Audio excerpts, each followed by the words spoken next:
So we're going to talk about our takeaways. We are fortunate enough to be members of Freedom Founders, and David always does a great job of bringing in keynote speakers that have a lot of not just real world experience, but experience from outside of the country as well. Yep. Plus, we're uh, there at this meeting that uh, we are surrounded by other real estate investors that have a high level of competency in their particular field and market and geography.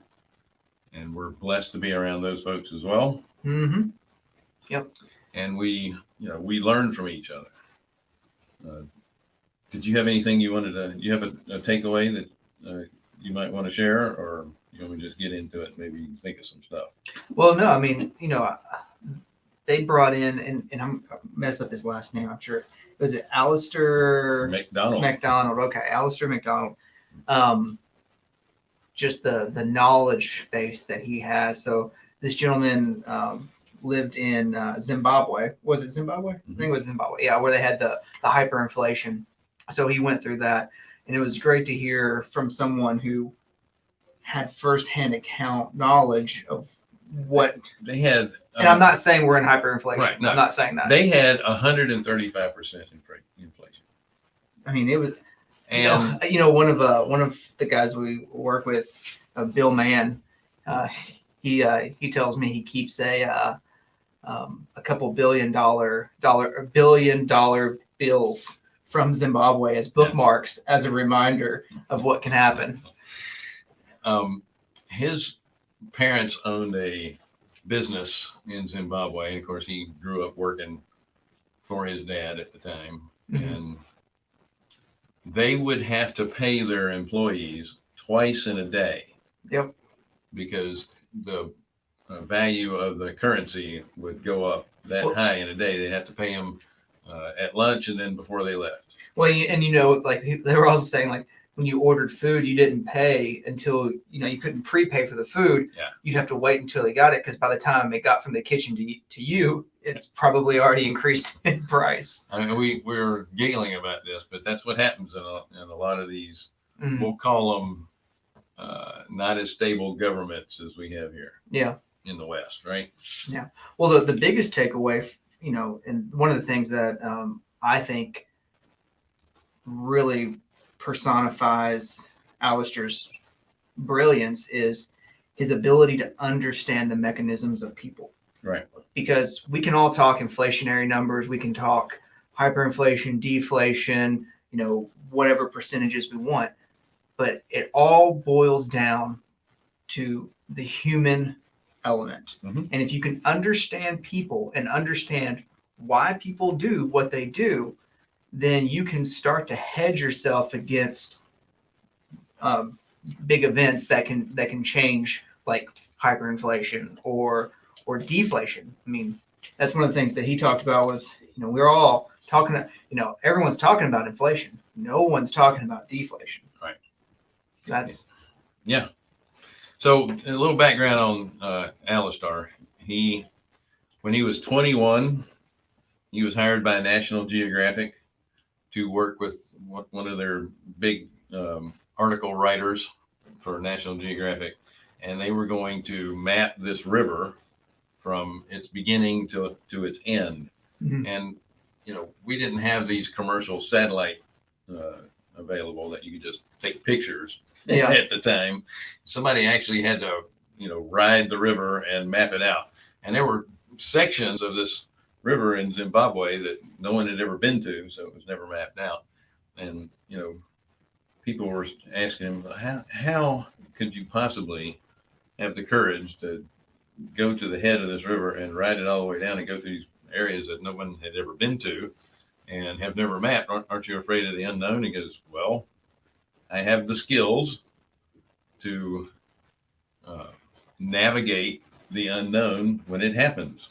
And that was one of my takeaways, is that you can get in any business or any endeavor, you can get all the information you want, but there's always things that are going to change. When you look at these Navy SEALs and they plan and plan and plan, the first thing they will tell you is that the plan is thrown out the window as soon as the first shot's fired. Yep, absolutely. Because it changes. You cannot plan for your opponent's reaction. In time not of always. war, you can't plan for the unexpected. Yep, and you brought up a good point. And one of the things that I really hooked into was when he was saying, because we all talk about information, and I don't know if you're going to touch on that, but we live in a world of just information overload. And one of the things that he was saying is information at its truest form is surprising, or it has to have some element of surprise. Right. Because if it's known, it's not information. Right. It's the known.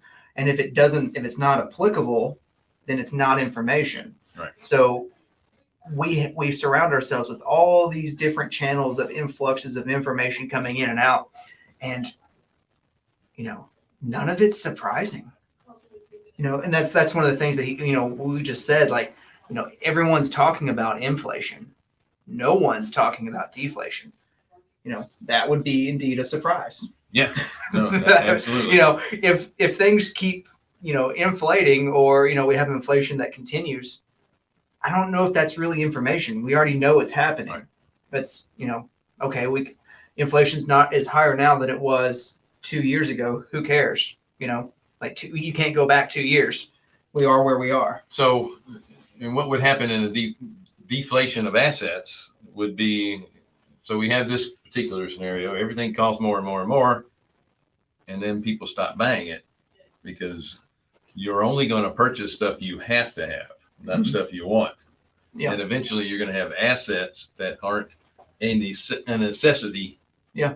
That are going to start going down in value because you don't have a market for it. Yep. And then that will translate into other parts of the economy. You would imagine when that happens, it would translate into higher interest rates. Well, the problem with governments are if the interest rates go up, then the debt that they have exactly cost them more. So that's the whole point. Like, because one of the whole takeaways, or one of the focal points, I guess, of the last weekend was the 70s. Right. Where we had that jump in interest rates, we had that deflation, and are we heading there now? And oh, by the way, the Saturday evening, we had a theme dinner, and we all had to get it in our best 70s outfits, which was not a very good look on most of us. Well, to jump back to what we were saying, though, I mean, we try to predict what's going to happen. We don't know. I imagine, though, our government and the powers that be are not going to increase rates, because that adversely affects our deficits. Yep. So where do we head? Do we go into negative interest rates?